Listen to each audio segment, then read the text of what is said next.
Gold trusted gold buyers తాకట్టులో ఉన్న బంగారాన్ని విడిపించి ఈ రోజు ఉన్న మార్కెట్ ధరకే కొనబడును. మరిన్ని వివరాలకు సంప్రదించండి 7771077720. ఎస్సీ వర్గీకరణ రాష్ట్ర ప్రభుత్వం ఏకసభ్య కమిషన్ అపాయింట్ చేసింది రాజీవ్ రంజన్ మిశ్రా నాయకత్వంలో. ఆ కమిషన్ కూడా తన రిపోర్ట్ సబ్మిట్ చేసింది. ఆ రిపోర్ట్ని స్టడీ చేయడానికి గౌరవ సాంఘిక సంక్షేమ శాఖ మంత్రి డోలా వీరాంజనేయుల గారి నాయకత్వంలో ఒక క్యాబినెట్ సబ్ కమిటీని కూడా కాన్స్టిట్యూట్ చేశారు. ఇవన్నీ మంచి పరిణామాలు. ఈ ప్రయాణాన్ని రాష్ట్ర ప్రభుత్వం దీంట్లో వేగవంతమైన చర్యలు తీసుకుంటున్నందుకు కూటమి ప్రభుత్వానికి, ముఖ్యంగా ముఖ్యమంత్రి చంద్రబాబు నాయుడు గారికి, వాళ్ళ మంత్రివర్గానికి, ప్రభుత్వానికి ధన్యవాదాలు తెలియజేస్తా ఉన్నాం. మొత్తం మాదిగ జాతి తరఫున మేము సంతోషాన్ని వ్యక్తం చేస్తూ ఉన్నాం.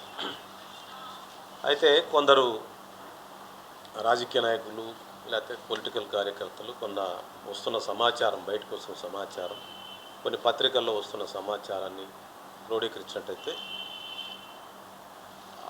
కొందరు ఎమ్మెల్యేలు మాట్లాడిన సంభాషణలు తీసుకున్నట్టయితే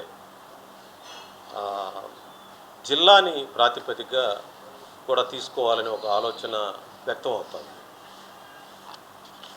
జిల్లాని ప్రాతిపదికగా తీసుకుంటే కొన్ని రాజ్యాంగ సంక్షోభం, రాజ్యాంగ సమస్యలు అడ్డంకి అవుతాయనేది ప్రభుత్వ దృష్టికి తీసుకురావాలని మీ ప్రెస్ ద్వారా ప్రభుత్వానికి తెలియజేయాలని మేము ఆల్రెడీ రాజీవ్ రంజన్ మిశ్రాకి ఈ రాజ్యాంగంగా వచ్చే ఇబ్బందులు ఏంటి, ఆర్టికల్ 371D అని ఒకటి ఉంది.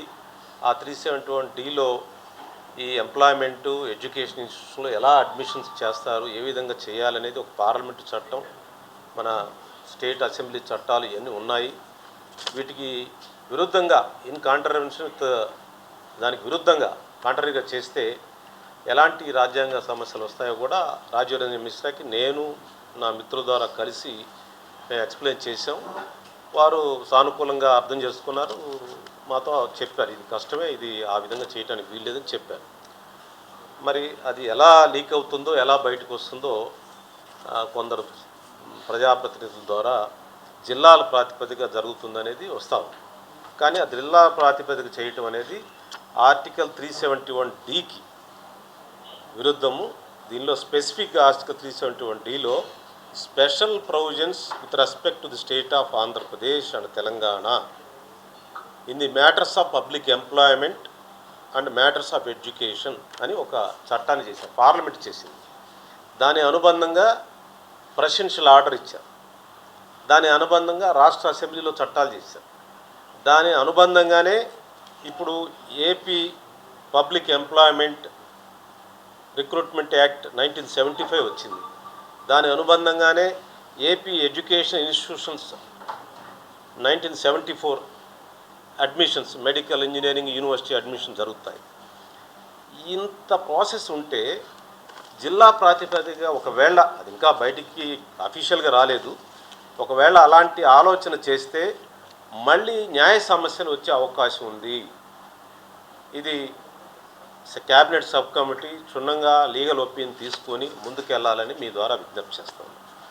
లేకపోతే కంచంలో పెట్టి తినే పరిస్థితి ఉండదు, అది ఇంకో రకంగా నష్టం జరుగుతుంది. ఇంతకాలం 30 సంవత్సరాలు చేసిన మాదిగలు చేసిన పోరాటం, అన్ని ప్రజా సంఘాలు, అన్ని రాజకీయ పార్టీలు చేసిన ఉద్యమం, మరి సుప్రీంకోర్టు దాకా చేసిన ప్రయాణం, సుదీర్ఘ 30 సంవత్సరాల ప్రయాణం జరిగింది దీనికి సంబంధించి. అసలు దీనికి ఫస్ట్ పర్సన్ ఎవరైనా ఉన్నారంటే ఈ క్రెడిట్ తీసుకోవడానికి చంద్రబాబు నాయుడు గారు, ఎందుకంటే వారే దీన్ని ముందుకు తీసుకెళ్లారు. కాబట్టి వారికి, వారి ప్రభుత్వానికి మీ ద్వారా విజ్ఞప్తి ఏంటంటే ఈ 371D దీని అనుబంధంగా వచ్చిన ప్రెసిడెన్షియల్ ఆర్డర్, దీని అనుబంధంగా వచ్చిన Andhra Pradesh employment act, public employment act, Andhra Pradesh educational admission act, వీటన్నిటిని కూడా పరిశీలించమని చెప్పేది మా రిక్వెస్టు. దీనిలో మీరు ఎలాంటి దానికి మీరు రాష్ట్ర క్యాబినెట్ ఉపసంఘం మీరు ఇన్ఫ్లుయెన్స్ అవ్వద్దు. పూర్తిగా లీగల్ ఒపీనియన్ తీసుకొని మీ అడ్వకేట్ జనరల్ సంప్రదించండి, లేకపోతే మీరు సుప్రీంకోర్టులో మీ న్యాయవాదులు సంప్రదించి ఇంతకాలం మాదిగలు చేసిన శ్రమకి మీరు కూడా దానిలో భాగస్వామ్యులు కాబట్టి చంద్రబాబు నాయుడు గారే దీనికి ముందు నడిపించారు కాబట్టి ఈ క్రెడిట్ని పూర్తి స్థాయిలో మాదిగలకు అందే విధంగా వారిని తీసుకోమని చెప్పి మీ ద్వారా మాదిగ ప్రజల తరఫున ఈ వర్గీకరణ పోరాటాల ఉద్యమాల తరఫున వారికి విజ్ఞప్తి చేస్తా ఉన్నాను.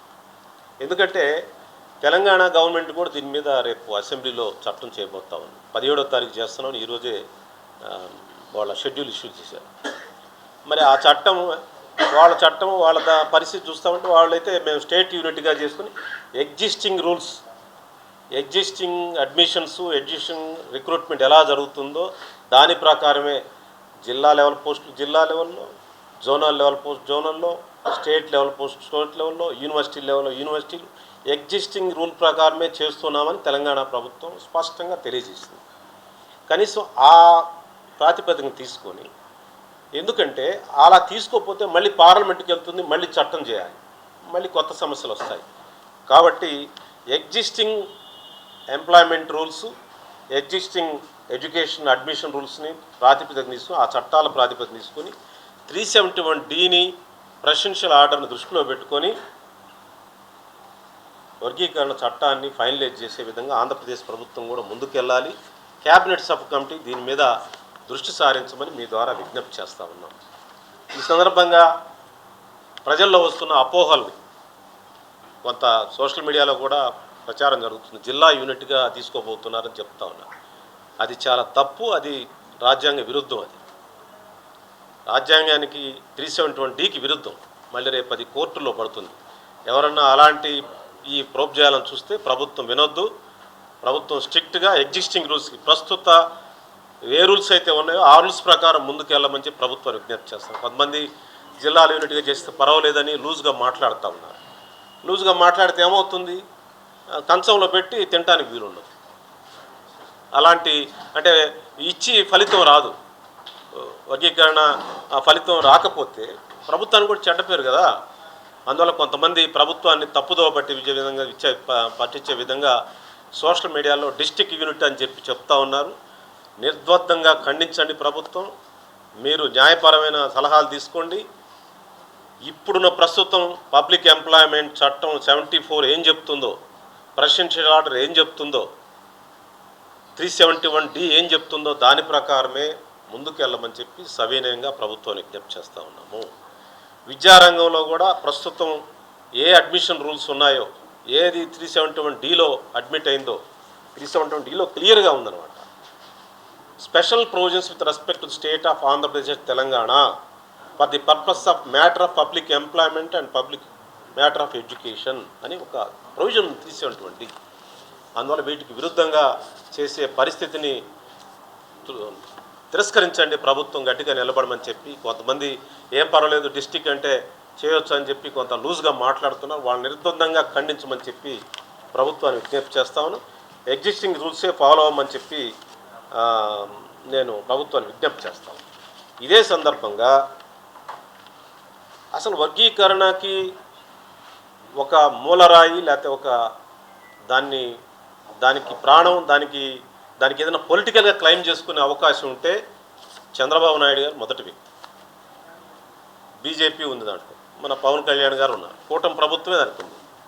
కానీ ఒక్క వైసీపీయే దాని మీద గోడ మీద పిల్లిలాగుంది.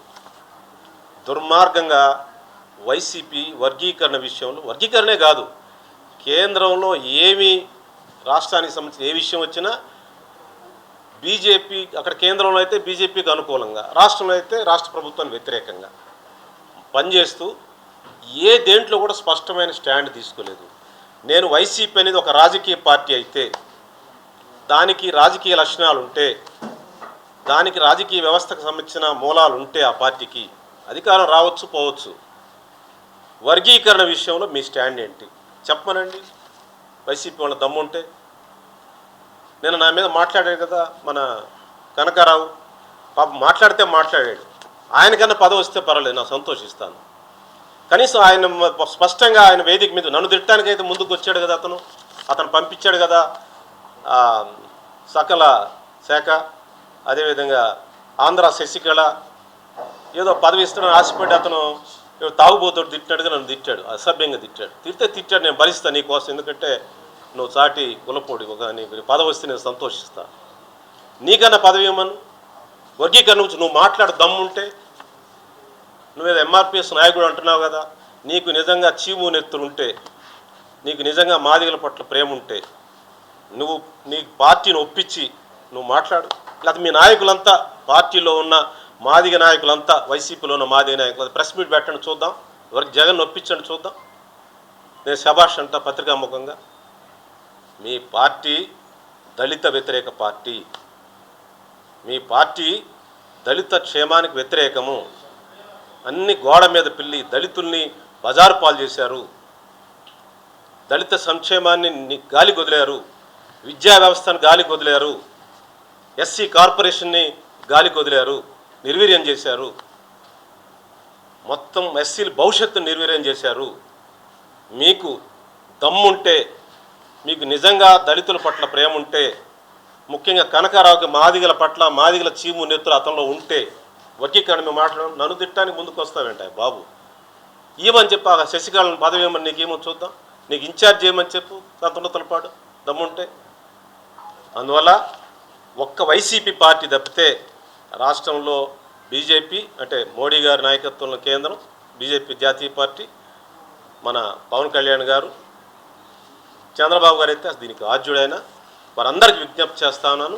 371Dని దృష్టిలో పెట్టుకొని వర్గీకరణ కార్యక్రమాన్ని తీసుకెళ్ళమని చెప్పి, త్వరలో అసెంబ్లీలో చట్టం చేయమని చెప్పి వారికి విజ్ఞప్తి చేస్తూ ఉన్నాను.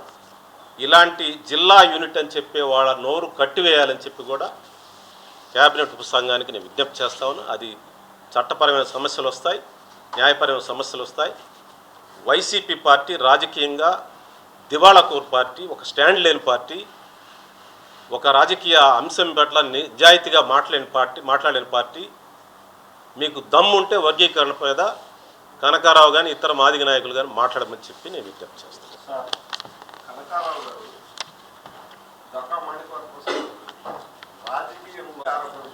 ఈరోజు నేను పెట్టింది 371D మీద వర్గీకరణ పెట్టాను.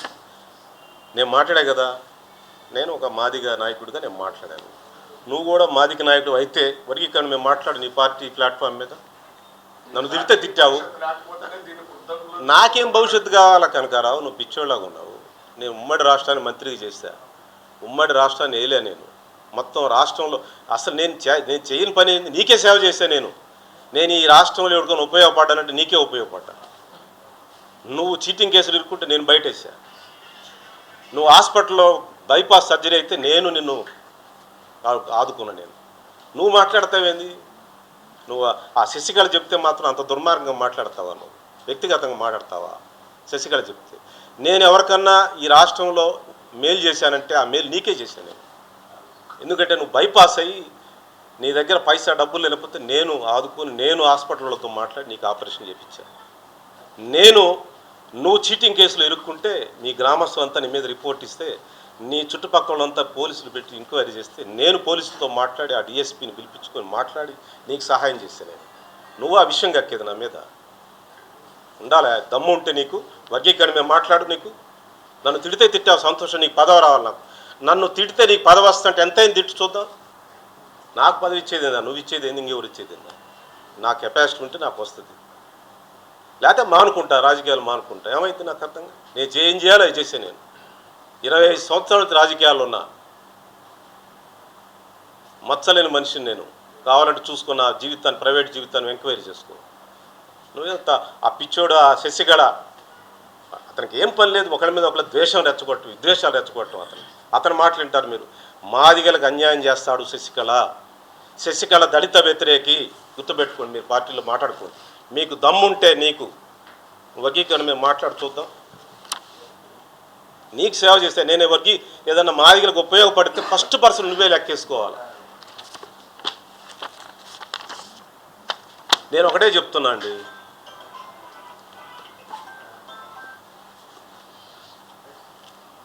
నేను ఎందుకు ఇలా మాట్లాడుతున్నానంటే ఇన్ని సంవత్సరాలు నా రాజకీయ జీవితంలో మోసగించబడింది జగన్ చేతిలో. చీట్ చేశాడు జగన్ నన్ను చీట్ చేసినట్టుగా ప్రపంచంలో ఎవరిని చేయలేదు. ఏదైనా జగన్ చీటింగ్లో దెబ్బడినట్టు నేనే. నాలాగా ఎవరిని చీట్ చేయొద్దు జగను, నాలాగా కనకారావు కూడా చీట్ చేయబోక, పాపం వాడికి ఏం లేదు, దిక్కులేని మొండా కూడా ఏదో మాట్లాడమంటే మీకు నన్ను తిట్టమంటే తిడుతున్నాడు. కానీ వాడికన్నా సాయం చేయండి, ఆ సంతలో ఇన్ఛార్జ్ చేయండి, అతనికన్నా సాయం చేయండి. ఇంకెవరికైనా ఉన్న వాళ్ళకి పాపం ఆ శైలజనాథ్ వాళ్ళందరినీ చీట్ చేయబాకండి, వాళ్ళందరూ చేర్చుకున్నారు.